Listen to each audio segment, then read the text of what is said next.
It was too late.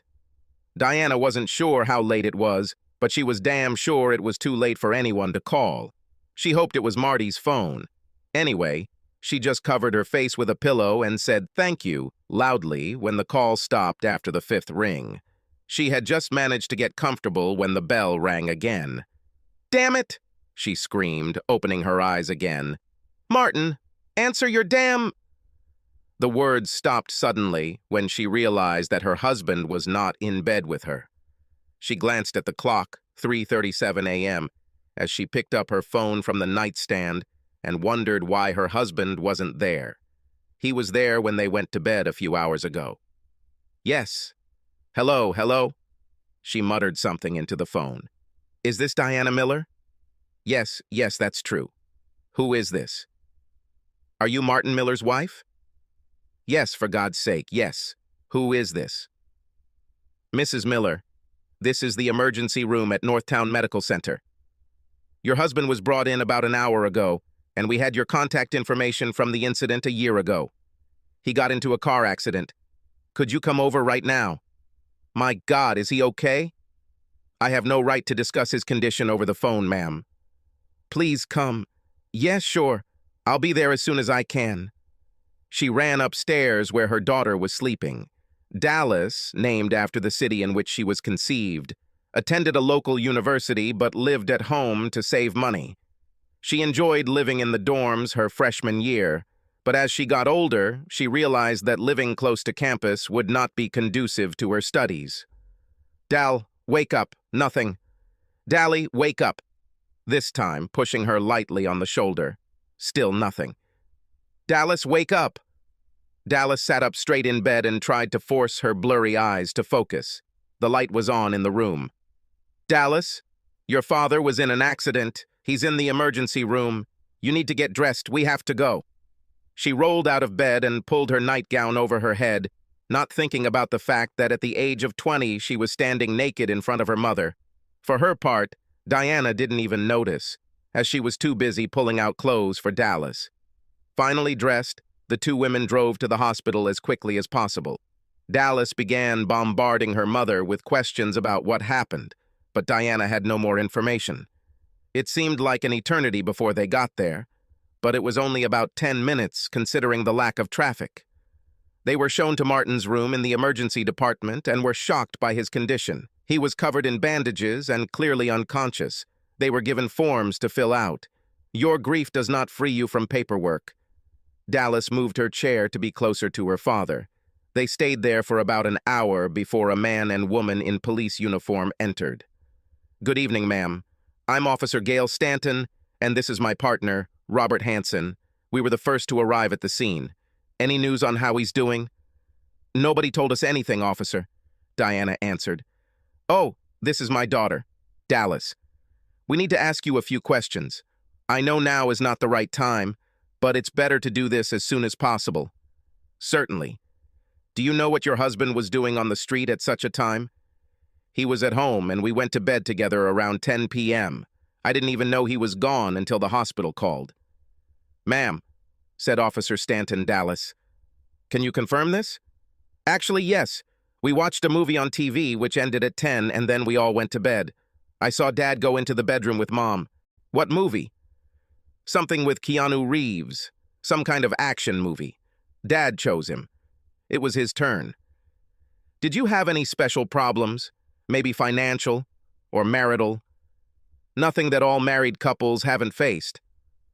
"No special problems, no. I just don't understand why he came out without my knowledge. Were the people in the other car hurt?" "That's the point, Mrs. Miller. It was a single car accident. And according to two witnesses, your husband's car was driving fine and then, quite suddenly, accelerated straight into the large oak tree that sits at the corner of Highways 121 and 288. There were no skid marks, and no one remembers seeing brake lights. Diana and Dallas looked at the officers when it became clear what they were suggesting. "Are you implying that my husband did this on purpose? That he tried to commit suicide? We need to inspect the car for possible mechanical problems, and of course we will need to talk to your husband when he comes to." But that's certainly one of the possibilities that we're looking at, yes.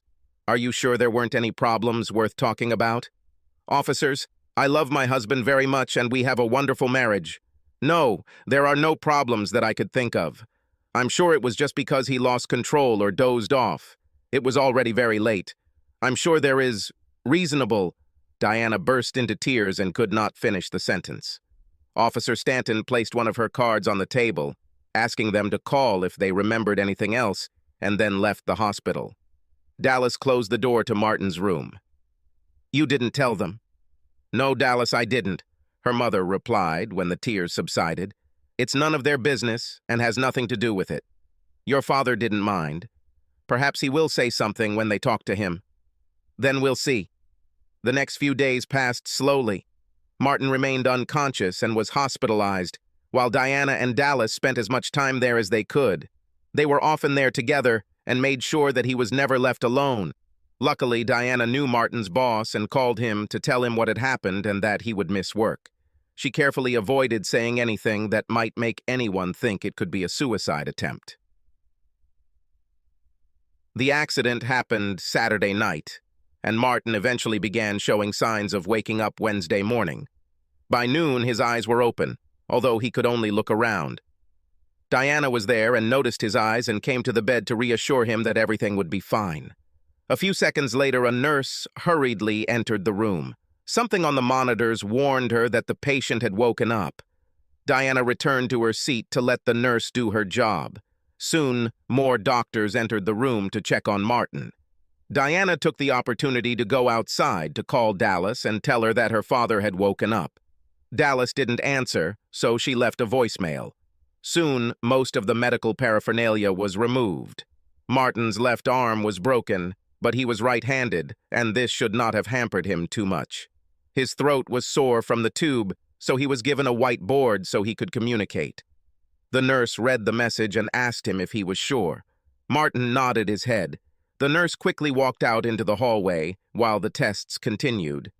Mrs. Miller, I must inform you that your husband has asked that you not be allowed back into his room. And my daughter, too. What? He is my husband. I have the right to be there with him. I'm very sorry, Mrs. Miller, but the patient's wishes come first. Let me just talk to him. We'll work things out. Diana tried to get past the nurse but couldn't get any closer, so she resorted to screaming. Martin, please talk to me. What's happening? Martin. Mrs. Miller, please stop screaming. You're disturbing our other patients. You can wait outside the room if you wish, but if we catch you trying to enter the room or making noise, we'll send you out of the building. Have I made myself clear? Yes, of course. Diana had no choice. Dallas finally made it to the hospital 45 minutes later. She found her mother sitting in a chair outside the room. Mom, why are you here? Your father forbade us to enter the room. Us?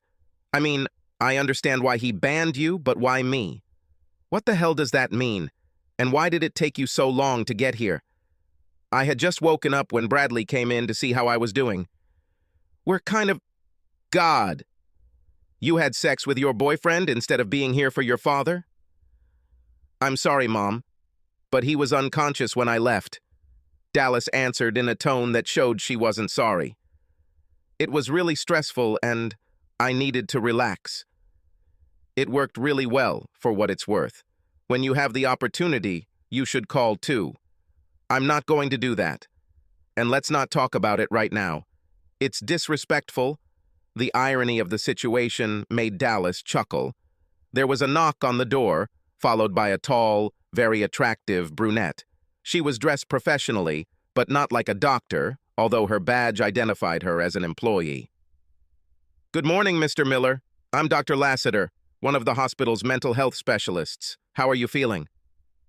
As good as could be expected, I suppose. 9 days have passed since the accident. He regained the ability to speak. The white board was a thing of the past. He asked about when he might be released and was never able to get a straight answer.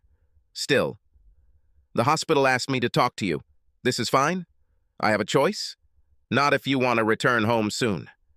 I really have to free you to let you go, the psychiatrist answered with a puzzled smile on her face. Then let's begin.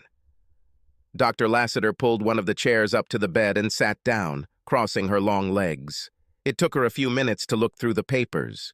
Okay, so you were brought in a little over a week ago after an accident, a collision with a large tree.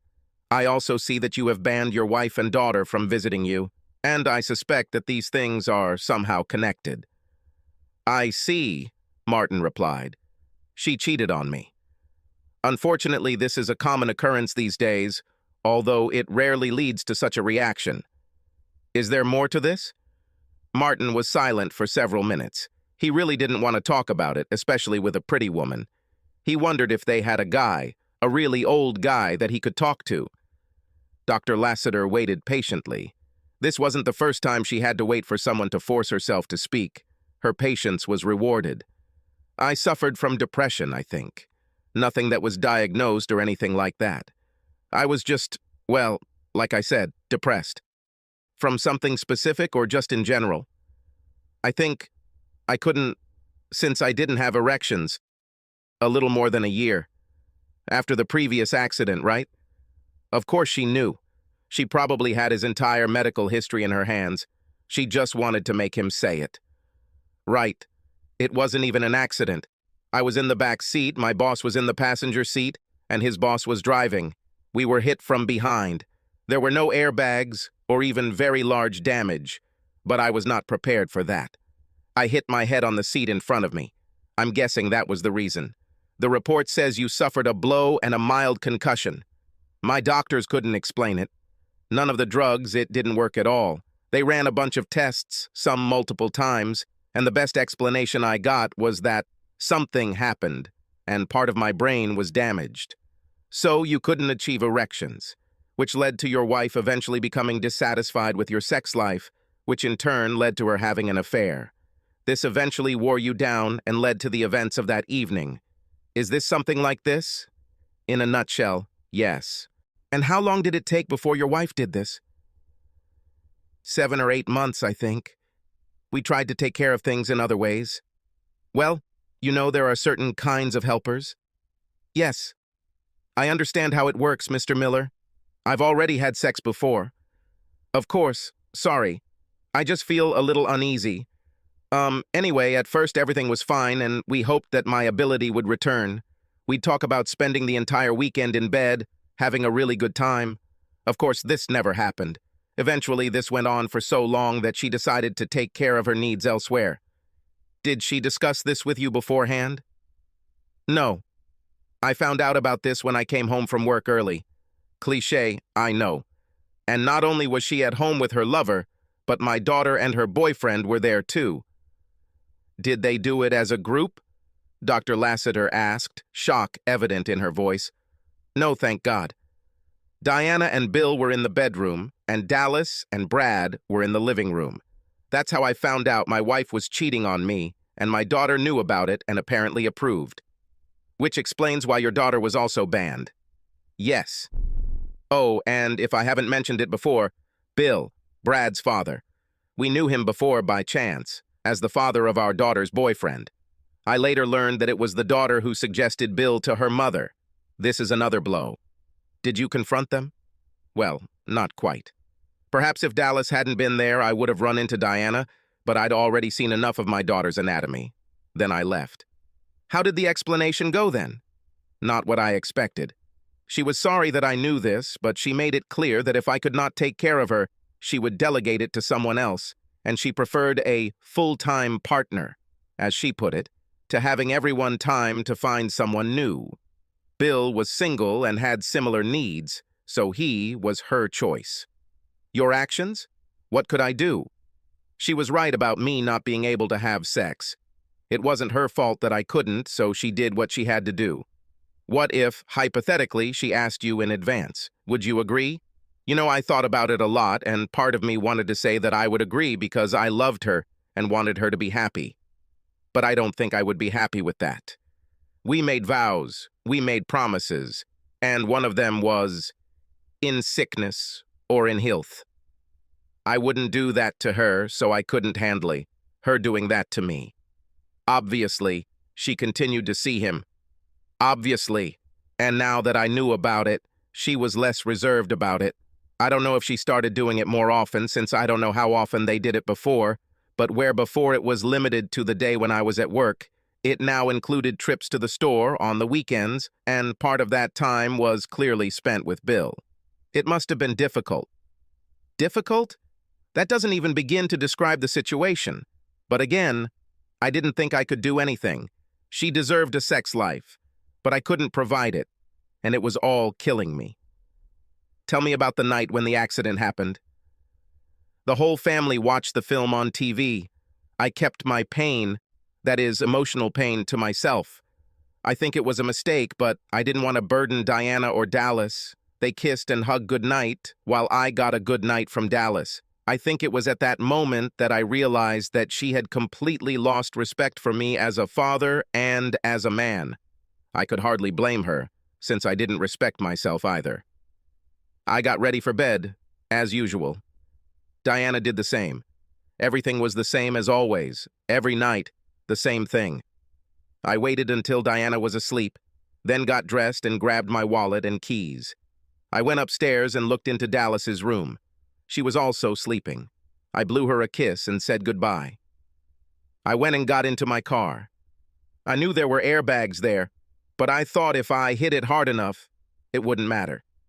I didn't have a specific plan, I just drove around the area.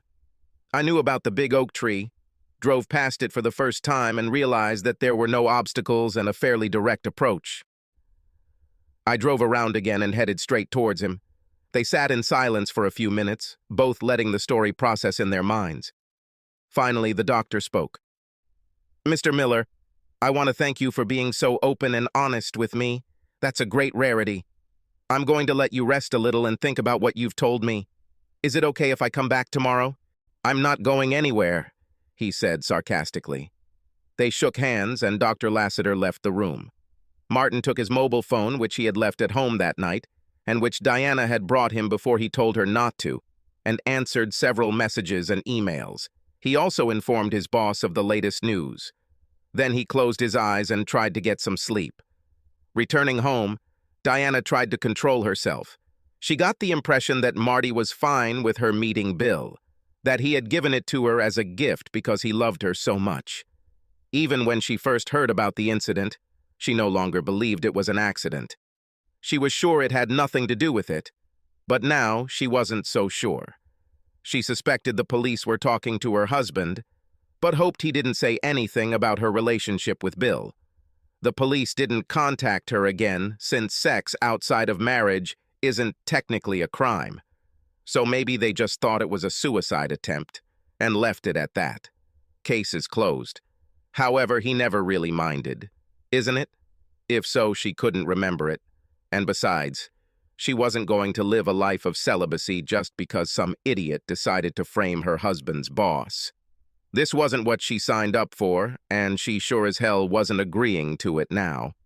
Once Marty returned home, she would try to be more aware of his feelings, more reserved in her relationship with Bill. But there was no way she was going to give up. The next morning, as promised, Dr. Lassiter came in.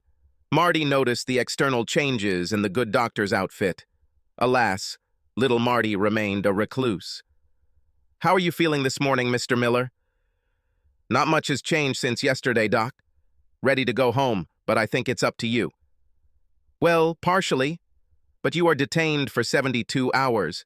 As required by state law, the countdown of this time begins with our conversation yesterday, so at least 2 more days." "It's okay, Doc. At least the food here isn't that bad." They laughed together. "An oldie but a goodie," Dr. Lassiter noted. "I'm glad to see that you are joking." "Me too. It's been a long time, and by time, I mean months since I felt like myself. I used to be a big joker, to the point where I sometimes got on Dallas's nerves. Have you had any other bad thoughts? Can we find any more dark alleys in your mind?" "You know, Doc, this is not the case. I spent a year feeling pretty depressed and have been depressed for the last few months. I don't feel it anymore." It gave way to anger and disappointment. Disappointed with Diana and Dallas, of course, more with Diana, but mostly disappointed with myself for not standing up for myself, for not letting my wife know that what she was doing was unacceptable. Do you intend to take this position now? Undoubtedly. While I admit I'm tempted to just get a divorce, I have to accept some of the blame for letting her get over me. But if she agrees to stop seeing Bill, then I'm ready to see a counselor and try to repair our marriage. I can appreciate your determination, Mr. Miller. I rarely see such a turnaround happen so quickly. I had a lot of time to think while I was lying here before we met. I appreciate that you gave me the opportunity to express this, to tell someone about it. This allowed me to focus on my thoughts. Excellent, Mr. Miller, simply excellent.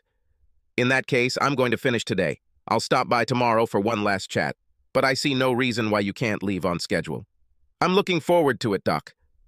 Diana and Dallas were there to pick him up when he was released. If he was going to try to change things, he needed to start by acting as if things were going to change. The airbags were surprisingly effective, much more effective than Marty expected. The worst part was the concussion he suffered, which required him to spend a lot of time resting and relaxing in the dark. The TV was turned off and some soft music was playing in the background. His wife and daughter fawned over him. Everything was fine for a little over a week until Diana announced that she needed to go shopping. "No," Marty said calmly. "What?" Diana answered, confused. "Marty, there are things we need, including some of your healing creams. Make a list for Dallas. She can go." "Why are you dragging me into this, Dad?" "Besides, I have plans to see Bradley." "Then you have an incentive to finish your shopping quickly, don't you?" "Diana, list." "This is funny, Martin. You can't just come home and turn everything upside down. Dallas has plans, and I go to the store, and that's final." "Are you taking me for a fool, Diana?" "Fool? No, Marty, of course not. Why are you asking about this? You think I don't understand that these shopping trips are an excuse to see Bill? I never forgot to come home with groceries, Martin. Never. Yes, and this is an excellent cover, but you've been gone too long, and not only that, but I can see it in you. In your eyes when you don't look at me. In your clothes when they don't look quite right. In your makeup, it's always a little different. At least you spent some of your time with Bill, and that won't happen anymore." The shock in Diana's eyes was obvious, and Dallas suddenly felt a little more respect for her father. "Marty, please. We have already discussed this. Now I will do my best to be more careful. Apparently, I've become a little too relaxed about my meetings, but of course I won't give up on it. I have the right to have a sex life, and I intend to have one. So our vows didn't mean anything? Leave everyone else? In sickness and in health?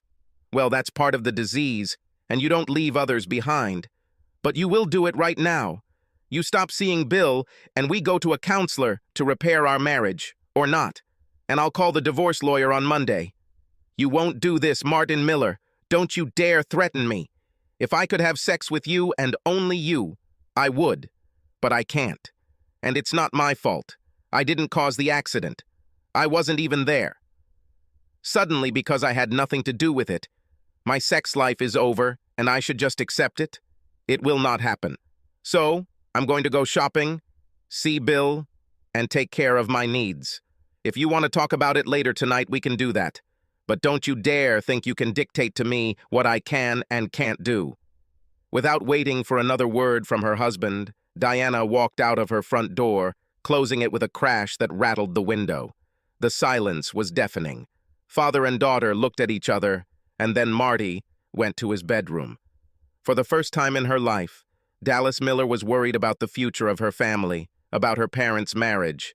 Dad never really confronted Mom, but nothing that serious had ever happened between them. But, deciding that this was between them, and she could not do anything, she put herself in order and went to meet Bradley. Some part of Diana hoped Marty would never recover because she wasn't sure she'd ever be able to give up on Bill. Bill was aggressive. Bill was strong. He didn't think what he was doing suited her. He just did it. Marty was always so gentle, so attentive, so... Marty. It was already getting dark outside when Dallas returned home. She found her father resting in his bedroom. There was a faint glow, which she realized was coming from the bathroom, where the light was on and the door was slightly open. She realized that her father wanted some light, but none of the lamps in the room burned that low. "Dad." He stood with his back to her and did not turn, but answered, "Dallas, I'm sorry." This caught his attention, so he carefully sat up in bed and turned to see his daughter quietly crying in the doorway. "What are you talking about?" He had stopped calling her all the little pet names he had previously used after he found out that she had helped her mother find a lover, and he was hesitant to do so now, even though she was in tears. He couldn't help but think it was all a setup. Dallas walked closer until she was right at the foot of the bed. "I'm sorry for what I did. I was just trying to help my mom, you know? She was so upset about what you had to go through and that you couldn't." Their gazes met for a moment. "Well, you know what you couldn't." And Bradley's father had been going through the same thing ever since Mrs. Coyle died. Bradley says his dad always talks about how much he misses her, especially nearby. I thought they could, take care of each other. I'm sorry to say, but I never thought about how this would affect you. Is that what you did that night?" Marty was surprised by this sudden outpouring from his daughter. It might have been a ruse, but he had to take her confession at face value. If he was fooled, offended, deceived again, then so be it. "Mostly so, I think. I was very depressed just because I couldn't. Well, you know what I couldn't do." Father and daughter made eye contact again, this time exchanging a brief smile. "But it's over now, Dally. I'm not going to do this again. I hope not. I need you. Are you going to divorce your mom?" "I haven't made any final decisions yet, honey, but I don't see any other outcome unless she stops seeing Bill. But keep it to yourself. She has to change because she wants to, not because she has to." "Okay, Dad. I'm going to go upstairs." "Oh, I broke up with Bradley tonight." Marty tried to keep the smile off his face. He had never particularly liked the boy, but this surprised him because she seemed to have a crush on him, or was in love. "Why?" Marty asked, interested in this turn of events. "Because," Dallas began, then paused to think. "Because my dad once told me that he wasn't good enough for me, and I finally realized that he was right. I finally realized that my dad was right about a lot of things." A smile appeared on Marty's lips as he realized that his little girl had grown a lot today. Dallas walked up to her father, hugged him, and realized that it was the first hug they had shared in a very long time. They finally pulled away, smiled at each other, then Marty watched as Dallas silently left the room and went upstairs. Before Marty heard his daughter's bedroom door close, he heard Diana chirp as she locked her car. The good feelings that had just filled him with joy disappeared in an instant. He lay down again and closed his eyes. A few moments later, Diana entered the bedroom. She took a shower at Bill's, and Marty suggested that it was better for her to come back freshly washed rather than smelling like sex. "Could you help with the groceries, please?" "Are there really any products there?" Marty quipped, sitting down. "Yes, Marty. I told you I was going grocery shopping, and I went." Marty pulled the bags out of the car and dumped them on the counter. He noticed that there were no refrigerated or frozen foods. He also found a receipt, and the timestamp showed that she had left the grocery store almost 2 hours ago. "First I went shopping, and then I went to see Bill, as it turned out." Even though Marty knew this would happen, the evidence in front of him hurt. After putting his things away, Marty headed to the bedroom without saying another word. He wondered if he should even bring this up again. It really didn't make any sense. Diana made it clear what she intended to do, so the next step was his response. Something had to change. "Did you want to talk a little more?" asked his wife in a tone that said it wouldn't do any good. "No, Diana. You have made your position clear." Diana's expression and tone softened. She loved her husband and did not want to lose him. He was her best friend and the person she most enjoyed spending time with. She really didn't think that organizing her own sexual gratification, given the circumstances, should be a problem. And she hoped that Marty would eventually feel the same way. Diana nodded approvingly and headed to her closet to get dressed. She had thought about returning to some of the intimacy with her husband that she had been missing, but tonight was not that evening. By the time she changed for bed, Marty was already asleep. or at least he was good at pretending. The divorce did not go smoothly. Diana was furious when the papers were submitted. Marty was kind enough to send them home and made it a point to be with Dallas after moving into the guest room that was upstairs next to Dallas's room. Diana fought stubbornly against divorce. She hired a very aggressive lawyer and he did everything possible. They even tried to declare him mentally incompetent, citing a suicide attempt. Marty, anticipating that she might try something similar and because he thought it would be a good idea, entered counseling the same week the paperwork was filed. The psychologist he saw was reputable, and when he testified that Marty was definitely no longer at risk for suicide, the judge agreed. The fight could have gone on much longer, but just when Diana seemed about to step on his heels, Dallas intervened. She made it clear to her mother that they were wrong, that Diana's needs did not outweigh the vows and promises she had made. Life isn't always fair, and she had to be there for her husband and suffer by his side. Dallas also made it clear that any further resistance would damage their future mother-daughter relationship, possibly forever. Faced with the loss of both her husband and daughter, Diana felt she had no choice and abandoned her opposition to the divorce. The house was sold. Marty agreed to alimony for several years, knowing the judge would order it anyway. Diana rented an apartment with 2 bedrooms not far from her work, and I could work full-time 8 months after the divorce was final. But the divorce left her bitter, especially when Bill let her know they were over. It seemed like there were a couple more women he slept with, and Diana lost her attraction once she was no longer married.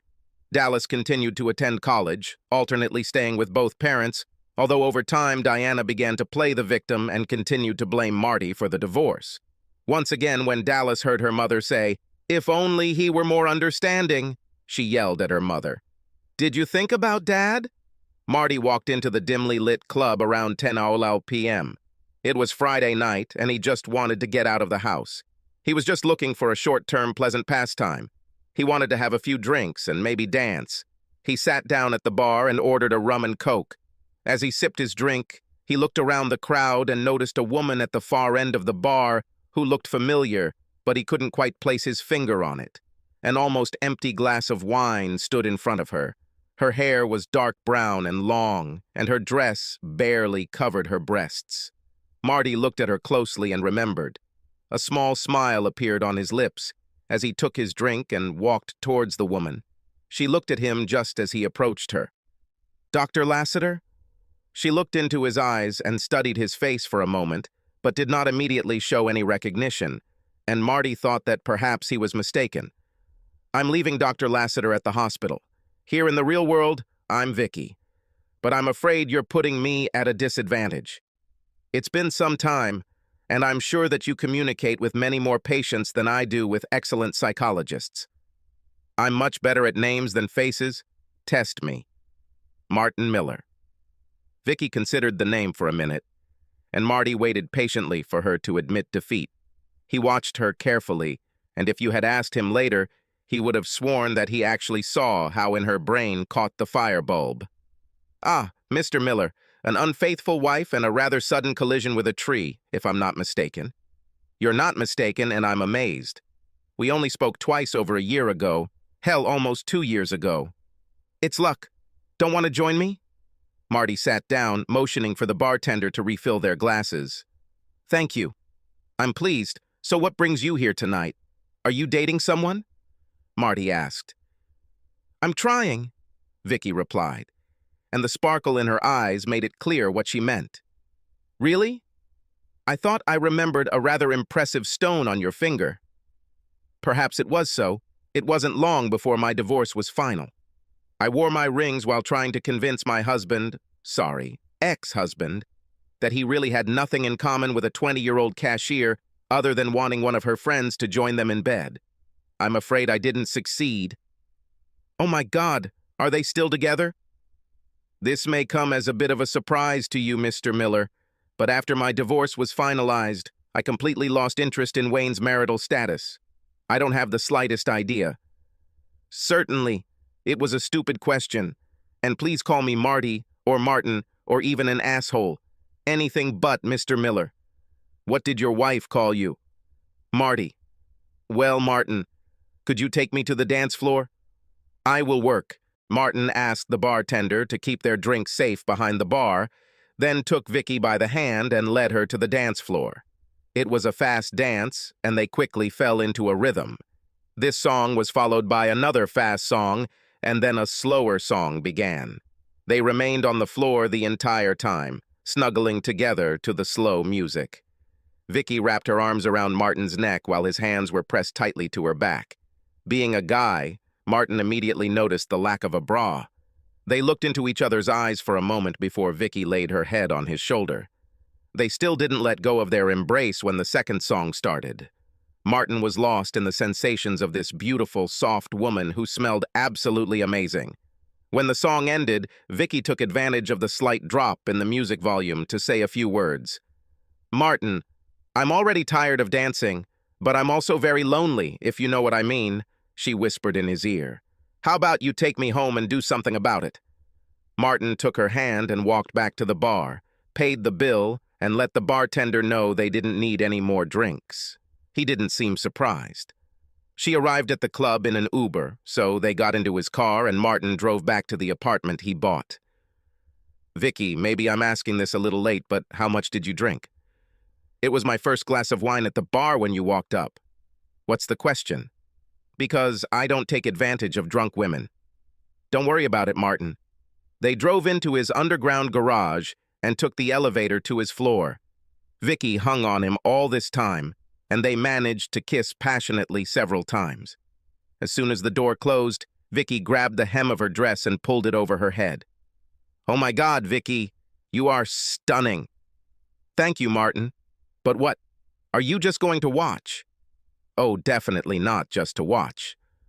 "Then show me your bedroom." Martin took her hand and led her down the corridor. Luckily, Dallas was visiting her mother that weekend. "I hope you have condoms." Martin did have a small supply in his bedside drawer, and he pulled them out, placing them on the nightstand. They finally came to their senses after more than an hour of continuous and great sex. Martin was lying on his back. Vicky was lying on her left side and snuggled to him. They weren't quite asleep, but they were relaxed in that strange limbo between sleep and wakefulness. Martin felt rather than saw Vicky raise her head. "Martin? I just remembered that there was a certain erectile dysfunction in this story, so I was wondering if you would remember this." "Wonderful. Obviously, this is no longer a problem. What's happened?" "A couple of months after the Oak incident, I started to feel, well, a tingling sensation, how shall I put it? This is what I imagine it will feel like when a paralyzed limb begins to recover. This went on for several weeks." "Were you still married? What did you say to her?" "Officially still married, yes. But we have been living apart for several weeks. And no, I didn't say anything. It was none of her business. Over the next few months, I started getting morning erections more and more often, and even sometimes during the day. After 8 or 9 months, everything was pretty much back to normal." "What did the doctors say?" "They didn't have an answer, at least not a serious one. They ran all sorts of tests and scans and compared them to the same ones I had when it wasn't working, and they couldn't point to anything. They ultimately attributed it to a quirk of the brain. They think hitting the tree solved the problem. They just don't know. Perhaps it was a tree, or perhaps it was a brain that had just completely healed. There's no way to know." "Well, then I'm lucky. I guess it's okay if I stay the night." "Well, are we going to have sex again in the morning and then have breakfast together?" They settled down to sleep, but Martin had one more question. "Vicky? Do you think you're ready for a serious relationship?" There was a long pause, and Martin was afraid that he had made a mistake and scared her. He half expected her to get out of bed and ask for a ride home. There was no doubt about her attraction to him. And it's not just her physical beauty. She was smart, and he enjoyed her company. This, of course, was not love yet, but after the divorce, she was the first woman he seriously thought about. "Can we talk about this in the morning?" "Certainly. Good night, Vicky." "Good night, Martin." Vicky woke up before Martin. He looked peaceful, so she just let him sleep. She used his shower and then went to the kitchen to see what she could make for breakfast. Martin's question before going to bed took her by surprise. It wasn't that she wasn't attracted to him. but really she was just focused on having a good time. She had been telling herself for months that she didn't need a man in her life, and on some level, that was true. She had a good job and some great friends, so she didn't need a man. But if she was completely honest with herself, she really wanted it. But what will a decent guy say after she tells him the truth? Martin was awakened by the smell of something cooking. He stumbled into the kitchen to find that Vicky had used his shirt from last night and found the apron he kept in his closet. "I was going to invite you to breakfast." "It's too late now. You can invite me to lunch. Go quickly, receive a shower, and breakfast will be ready." 10 minutes later, Martin joined Vicky in the kitchen just as she was setting up plates on the table. There was an omelet, a couple of sausages, and a piece of buttered toast. "I didn't know I had sausages there." "They were in the freezer. I hope it's edible." Martin took a bite and said it was delicious. Breakfast itself was relatively quiet, with Martin taking charge of cleaning the kitchen since Vicky had done him the courtesy of preparing the food. They chatted about nothing in particular until it was done, and when everything was put in the dishwasher, he turned to Vicky. "Are you ready to talk?" "Mostly." "Listen, Vicky, I don't want to put you in a difficult position or interfere in your affairs. If you're not interested in anything other than getting laid, then this is what it is. You don't owe me anything." "I know. I just need to tell you something, and can we do it in the bedroom?" "I will be more comfortable there." They held hands and walked into the bedroom and sat on the bed facing each other. Vicky squeezed both Martin's hands tightly. "Martin, I know that we really only met last night, at least in the real world. I think you're a great guy and I definitely like you, but there's something I need to tell you. I said that my husband left me for a 20-year-old girl, and it's true. But that's not the whole story. The main reason he left me is because I can't have children. He wanted children and went in search of someone who could give them to him. He didn't want to adopt a child. He viewed not having children of his own as a kind of failure, and I was the reason for it. And no, I really have no idea how he feels after the divorce. I'm over 40. I have an adult daughter. I wouldn't mind children, but that's not a barrier." "Glad to hear that. Another thing I want you to know, well, at least I want to be honest, I'm not too proud of it. After the divorce was final, I felt pretty bad about myself. I was getting older and had just lost my husband to a woman almost half my age. I'm 37, if you're wondering. I'm interested, but in no case was I going to ask." They both chuckled slightly. "I also felt, well, unfinished, I guess is the best word. To tell the truth, I didn't feel like a woman at all. How can you be a woman and not be able to have children? I know what you're thinking, but that's exactly how I felt at the time. So I decided to prove that I am a woman, and if I couldn't be a woman having children, then I was going to be a woman satisfying men. Mostly anonymous, but there were a lot of them. I called myself Angela and never refused to go home with someone when I wanted. This went on for several months until I realized that this was self-destructive behavior and started seeing a therapist. Even then, I continued to do it, albeit less frequently, until I finally reached a point in my life where I could stop." "Isn't that what you were doing last night?" Martin asked carefully. He didn't judge and didn't want her to think so, but last night she was a cougar on the hunt. There was no doubt about it. Yes, it was so. I have needs as a woman and I sometimes go out to satisfy them. But if before I usually left with the one who called me first, now I am selective about who I choose. There were many nights when I came home alone and, took care of everything myself. I guess I should be glad I passed the test. Of course, Martin, I really enjoy spending time with you, and to answer your question, I would really like to explore more, but I want to be honest about what I've experienced. I actually checked and luckily didn't catch anything, which was incredibly lucky. I don't need birth control, but I can get a note from my doctor if you need proof. Assuming you're willing to try, I'd like us both to get tested and agree to be exclusive." Martin sat in silence for several minutes. Vicky waited restlessly but patiently. Finally, he was ready to answer. "Vicky, thank you for your honesty. I know it was very difficult. I think I owe you the same. Our experience is not too different. After my divorce, I was glad I went through with it, but felt depressed about my inability. I had no idea how I would ever have a woman, and I faced the prospect of living completely alone. My therapist pointed out that as we get older, many women lose interest in sexual intercourse and prefer non-sexual affection. I thought I would have to find a woman much older than me or wait a few years. When I started getting an erection again, and even when it seemed like everything was back to normal, I wasn't in the best condition.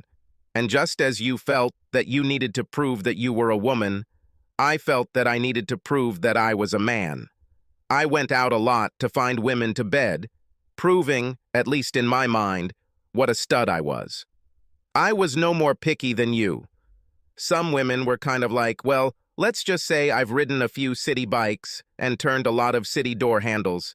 This went on for a while, and I wasn't as lucky as you. I was woken up by an attack of gonorrhea, plus having to admit to my doctor that I had no idea what my sexual partners' names were. We cleared everything up, and during therapy, I began to focus on my behavior. It's been a long time since I've been with a woman without protection, but I'm happy to be tested, and I have no problem being exclusive. So, are we going to try it? You and me? Vicky asked, blinking her eyes and knowing the answer. I bet it is. Martin answered this rhetorical question. Martin's supply of condoms was exhausted by lunchtime. The almost inevitable confrontation with Diana occurred after Martin and Vicky had been dating for about 3 months. Their relationship was very strong, and Vicky and Dallas got along well. Martin and Vicky had their own houses, but they spent every night together, and it seemed they were getting married. They went to a club aimed at a more mature crowd. There was a DJ playing music, and the interiors were designed to separate the dance floor from the tables, allowing for real conversation. Martin and Vicky enjoyed their drinks and chatted about this and that.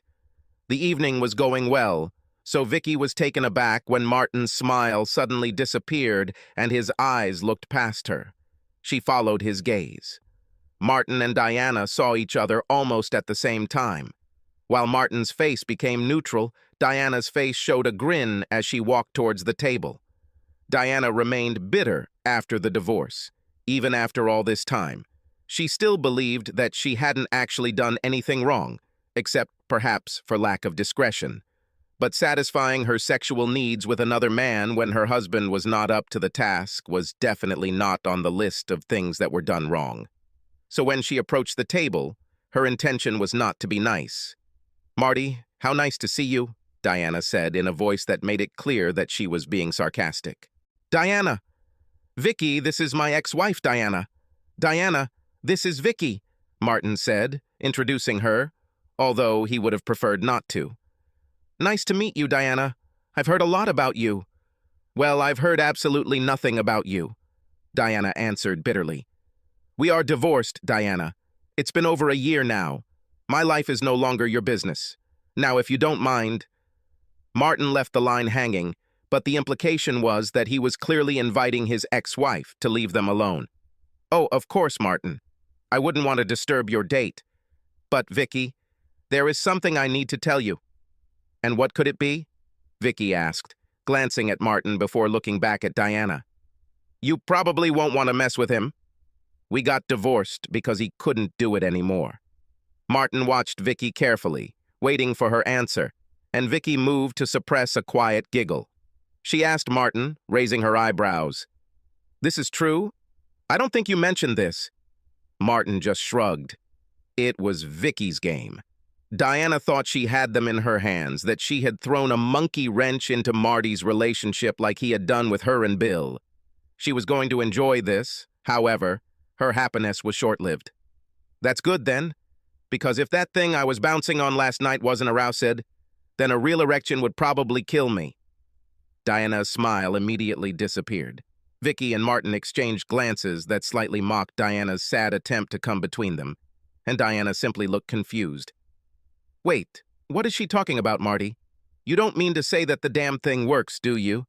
It seems that during rare meetings, Dallas did not inform her mother about Martin's personal life. Like a champion, Diana, just as good as always. "But how is this possible? Have doctors found a cure?" Martin and Vicky were silent, allowing Diana to get even more excited. Come on, Marty.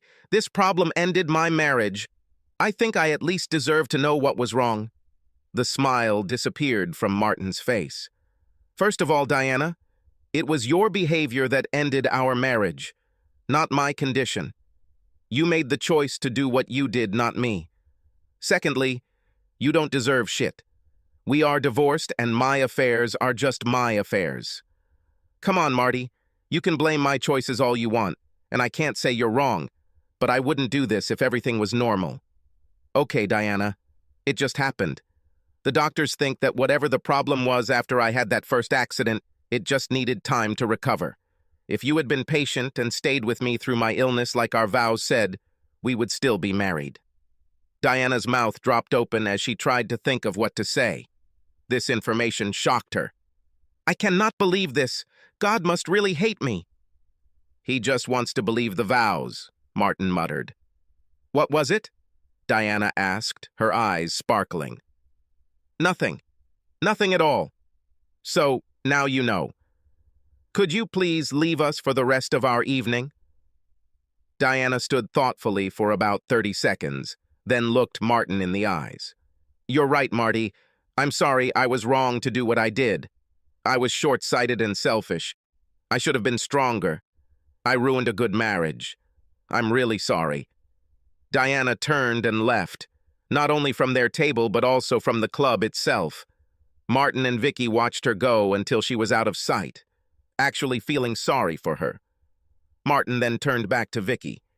Let's dance, my love. 6 months later, Martin and Vicky got married.